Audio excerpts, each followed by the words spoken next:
Welcome, everybody, to today's Building My Legacy podcast. I have with me today David Greer.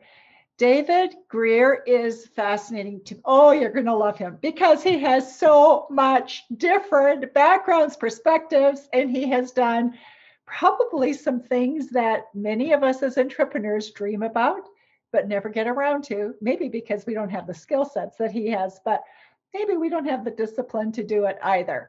So David is an entrepreneurial coach. He's an author and he's a facilitator. He's written a book called The Wind in Your Sails. And this is an interesting book because he brings some of his experiences as a sailor. He spent 2 years sailing around, particularly the Mediterranean, I think, and with his whole family. And so uses many of those stories in his coaching. So he's a coach, he's a facilitator. He is also an angel investor. He was co-owner and president of Robel. And as in that position, he traveled all over the world speaking and giving presentations. He was, because of that, one of the leading providers of HP 3000 solutions. So has a strong IT background, and that's where he comes from. He's also done angel investing and works with senior executives on a one-to-one basis, looking at helping them define their strategy. One of the things that you talk about, David, is some of the challenges that leaders have. You get to this incredible state, you've gotten your game under tow, you're moving on full steam, and then you look at your life. And many people come to that point and they have some issues that they need to deal with, whether it's drugs or alcohol, issues with family and friends. And legacy is so dependent on our dealing with some of that.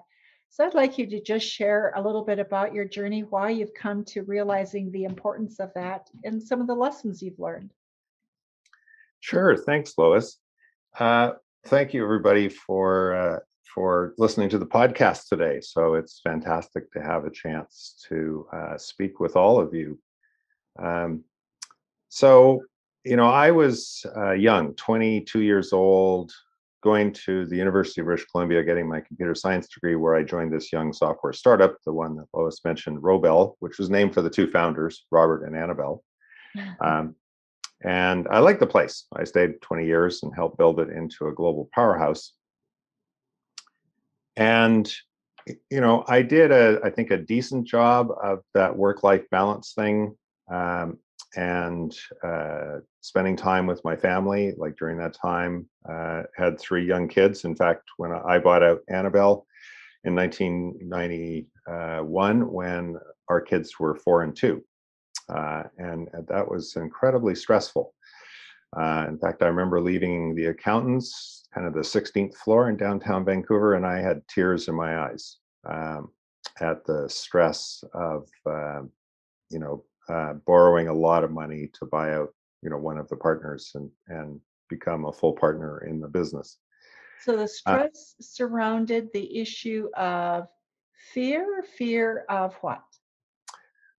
Fear of not being able to pay Annabelle back because of the structure of the deal. So she loaned me the money, and the deal was I had to make quarterly payments. And if I missed any quarterly payment, she could demand all of her shares back. Got it. Which is a fairly typical arrangement. I later learned subsequently, Annabelle sadly is no longer with us, but I stayed friends with her for another 20 years beyond beyond buying her out 20 or 30 years, is that she implicitly trusted me and she never would have asked for the shares back. But I didn't know that. And so, I've got a young family I have to care for and financially provide for. And I'm making this, and I'd taken a huge amount of savings to make the down payment. The business had always done extremely well, but there's that fear of the future. What if it doesn't? What if something goes wrong?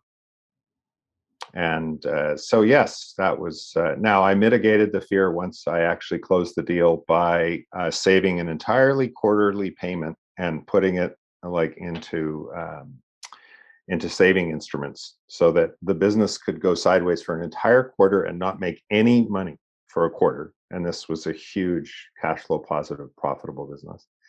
And I would be able to make the payment. So that's how I personally mitigated the risk against that. So you managed your fear that way and could move ahead. That's an incredible accomplishment because, especially with a young family, you also tend not to have a lot of cash at that point in your life. Yes. And so it was, again, you mentioned discipline in your intro of me. And, that is, I think, one of the things that to be really successful, you have to learn discipline. You have to learn when to party now and spend now, and when to say, I need to, put things aside for a potential rainy day. And it took a little bit. It probably took a quarter or two. Like, we made excess profit. And then I just took all of that and made sure that it was put into savings and didn't spend any of it. Got it. Right. So that's how I mitigated the risk against that. So you had a careful plan, you executed it, you kept to it. So yeah, and ended up being hugely successful and massively financially rewarded in that business. By we were super dedicated to looking after our customers, and if we had one really irate customer in a year, like, the whole company would shut down until we dealt with the customer. It's not that people didn't have problems, but we had a customer service organization and an ethos of dealing with those fairly and responsive and in a fast time frame, whereas our competitors often ignored them or didn't acknowledge them. Wow. And that's becoming more and more important in today's world. I want to come back to that in our next podcast, but I want to go on from here to looking at, when people come to the end of their career or partway as they move up, one of the things that there's three things that we begin to see happen often with leaders. One is their health begins to deteriorate, or they begin to self-medicate through whether it's drugs or alcohol, or sometimes they begin to have other relationships, or they let their family or children fall apart, and they've got a lot of pieces to pick up. So you have a perspective on the self-medication portion, especially. Yes. So, the other way I coped with stress, even before I bought Annabelle out, was that I used alcohol, and in fact, became an alcoholic. And, I was a super high performing alcoholic. So I used alcohol when things weren't going well to kind of lift me up, but I used it as much to, when things were going well, to celebrate. And I definitely used it to power up and like to work more. Was one of my coping mechanisms. And it was, so I sold out of Robel in 2001. And I didn't acknowledge that I was an alcoholic until 2009. So that continued for a very, very long time. I mean, I'm talking 20 years of daily drinking, of excessive daily drinking. So for you, what do you call excessive? Because I think a lot of people, David, don't know what alcohol is. At what point is it excessive? So how do you define that? So I have my experience, but it's excessive when it's excessive for you. And depending on our body type and our tolerance to alcohol, I mean, that can be, for me, it was more than a dozen drinks a day. But let me give you like Health Canada's definition of heavy drinking, which would be 4 drinks in a single occurrence for a woman, or 5 drinks in a single occurrence for a man, more than one time in a month. So again, that's not, my personal experience or that of others I know in recovery, but rather what Health Canada actually defines as heavy drinking. And people who drink like that and do it consistently, and Health Canada suggests it would be for a year. The National Institute of Health, Alcohol and Abuse, I forget, there's another A in there. They would suggest you don't even need to go a year. You just are dramatically at a higher risk of having alcohol use disorder, which is what the mental health texts define, right? Alcoholism, it's not called alcoholism, it's called alcohol use disorder, and even that's on a range. Right? So I was at the extreme range. I had it in a major way. And, for me, I had to get to a point where, the way I'd say it is, I got sick and tired of being sick and tired. I got really tired of being beholden to the alcohol. So what did that mean to you? Because what does it mean to be beholden to it? I'm not in control. Okay. In the recovery program I'm in, we say alcohol, cunning, baffling, powerful. And my personal experience is that is exactly what it is. It is unbelievably cunning. It still tries to get me in my dreams. I had a drinking dream the other day. Actually, I don't call them drinking dreams, they're drinking nightmares. And it's a powerful drug. It's a legal drug in Canada and the US and most of the world. So it's easy to not appreciate how powerful it is. And so for me, it was when I had no choice left about whether to drink or not, and really about how much. And for a long time, I didn't want to admit that didn't have that control. But eventually I brought an amazing coach into my life, Kevin Lawrence, largely because I was frustrated with my career and it wasn't going where I wanted. You talk about the legacy, I have a fantastic legacy of building this software company. And then I spent 3 years, very, very active angel investing, looking at 300 deals a year and doing a lot of board work and working for options. But I found it very unfulfilling work. I was working with people who weren't anywhere near my level. The mentoring, a lot of people didn't want to listen. And so I met this coach, Kevin Lawrence, at a training event, and he made me more uncomfortable than I had been in probably 5 or 6 years. I actually had tears in the corner of my eyes. And as a man who, very hard to have tears in my eyes, the fact that a 5-minute conversation with this guy got right to my core. And eventually I ended up hiring him. And in fact, our first coaching session was on my 50th birthday. And, at 50, I'm still a relative, this is a number of years ago, I'm still a young man. I still have a lot, and even today have a lot that I want to do and achieve and bring to the world. But I couldn't, because I couldn't bring my full self, I should say, because of my dependence on alcohol. And Kevin and I worked together for 18 months, and we cleared the table till nothing was left but the elephant in the room. And on January 26, 2009, I sent him an email saying, at tomorrow's coaching session, the topic we need to talk about is my drinking. And on Tuesday, January 27th, 2009, I told him I had a drinking problem, and he asked me some things around that, about how much I drank, and he coached me to go to 12-step recovery. And I actually went to my first meeting that night, and I've been going back ever since. And it's been an incredible gift that I've received now with more than 12 years of sobriety. So David, it was somebody asking you a question or a series of questions following a training session. In the middle of a training, it was like coffee break. Okay. And it was like, go talk to these coaches at the back of the room. They're expert in the subject we're talking about. And I went and talked to the 2 coaches that were there. And this one coach, literally in a 5-minute conversation, just asking a few great questions, got me very uncomfortable. Okay. So, and those questions were around your drinking, or around your business, or around the business? Around the business. Okay. I just want to be clear. Yeah. No. This journey. Okay. So Kevin, I worked with Kevin for 18 months, right? A year and a half. And he had no inkling. Like, remember, I'm a super uber high performing alcoholic.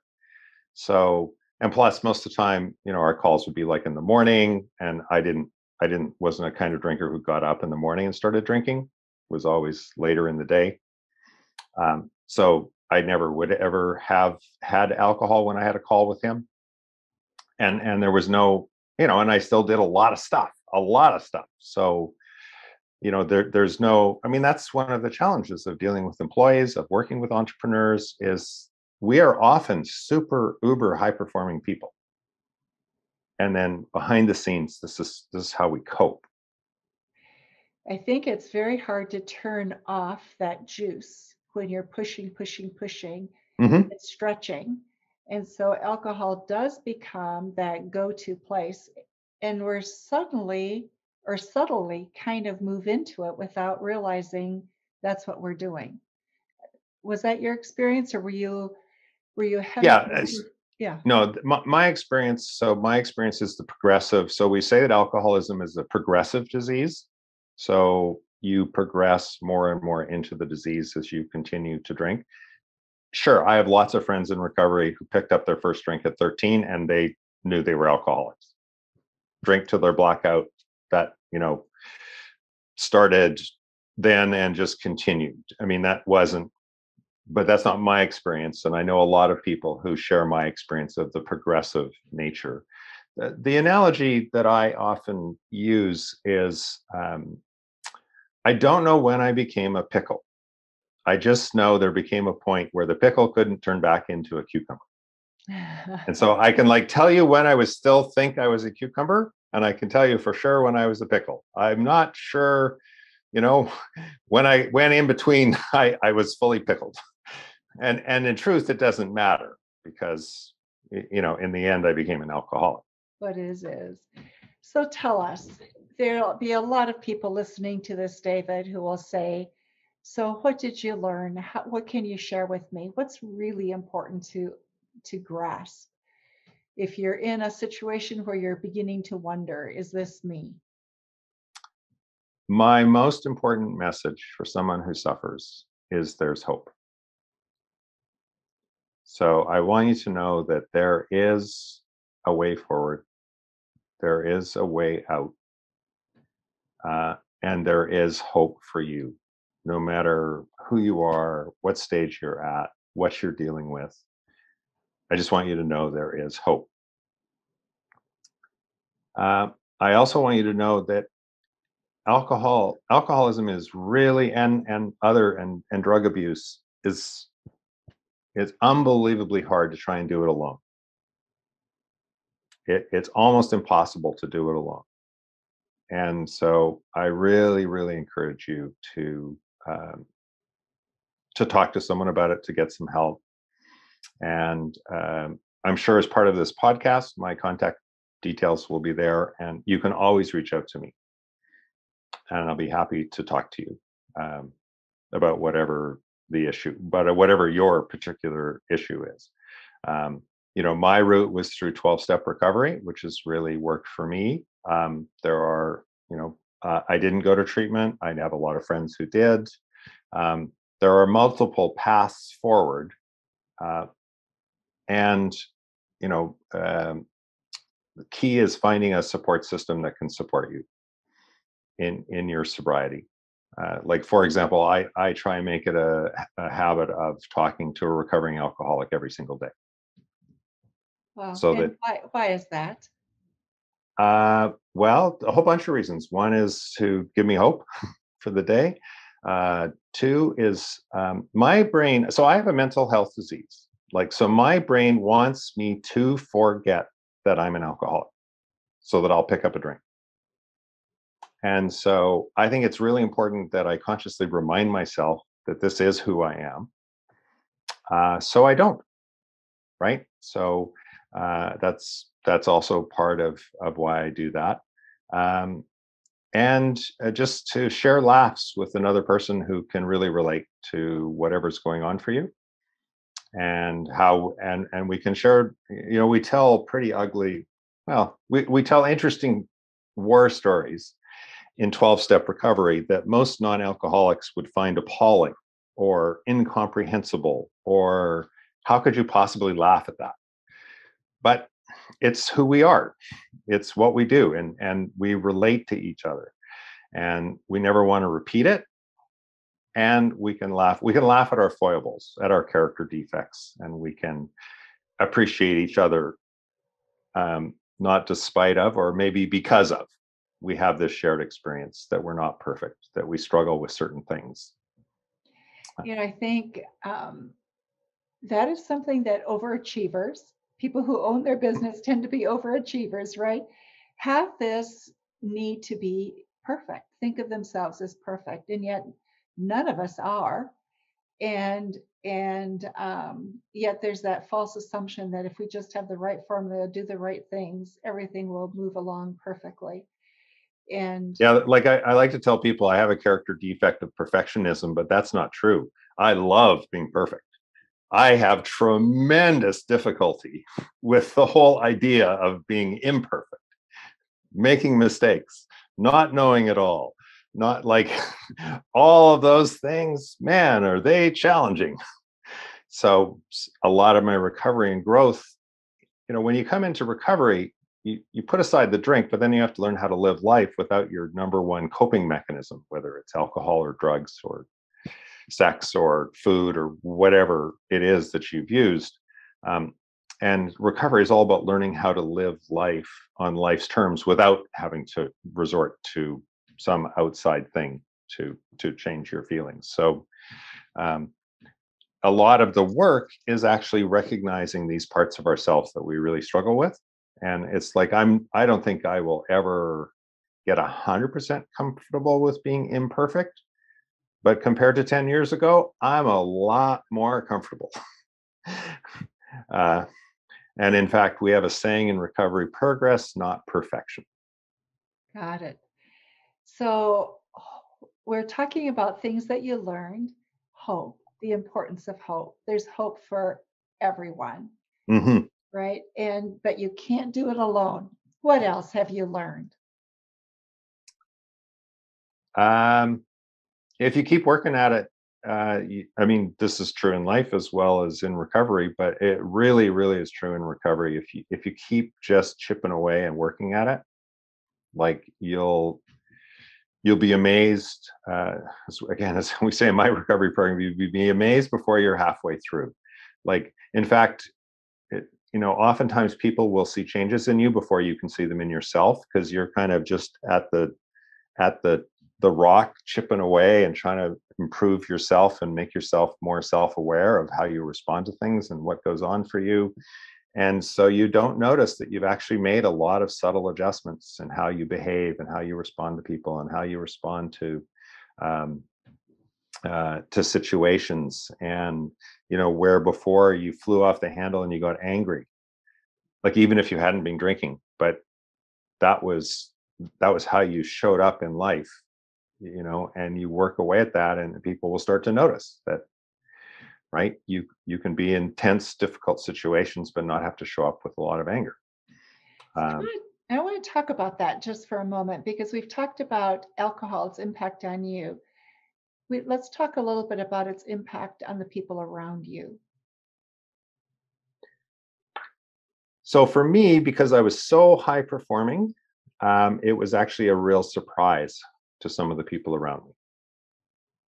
I would say I'm not typical in that particular case. Oftentimes spouses, children, like others, other partners, have seen it long before the alcohol season, right? And has even maybe brought it to their attention. Right. So, and what our literature talks about is that this process I'm talking about, like any personal growth process, takes time. So there's no turn off the alcohol, flip the switch. In fact, it might get worse for a while because you don't have your coping mechanism. So you might even fly off the handle more, or you might show up with other behaviors that are undesirable. But can you start a trend line that starts moving in the right direction upwards? right? That's why treatment is very effective for a lot of people to take 60 or 90 days. Also, treatment centers give you a lot more background of the the neuroscience, the information about the disease, whether it's alcohol or whether it's drugs, and take you out of your normal day-to-day living environment, which is often necessary for you to be able to recover. Um, and then, after 90 days in treatment, you probably will show up quite a bit differently to those around you. Although most of us recommend, like, you don't hang out with the same friends. You and I've previously talked, about the social imperative in business to go and socialize after work, and how going for drinks, or especially in high-level sales, we're taking people, potential prospects out, or even existing clients for dinner, and you have a couple drinks before dinner, and you have a bottle of wine each, which, in my experience, that would be fairly typical in high-end sales. Well, 2 drinks, a bottle of wine is 7 drinks. So, and I said 5 drinks for a man would be in one occurrence, right? More than once a month would be heavy drinking. So, you need to have coping. I'm not answering your question directly, because I think it's more about the person and how they respond, and other people around them being as supportive as they can be, which sometimes for the people around them, that's very difficult. You may have partners who themselves are alcoholic, or you may have partners who are just heavy drinkers, but, like, for them, it's so much a part of the social that they're very uncomfortable when you go out with them after work and you don't drink.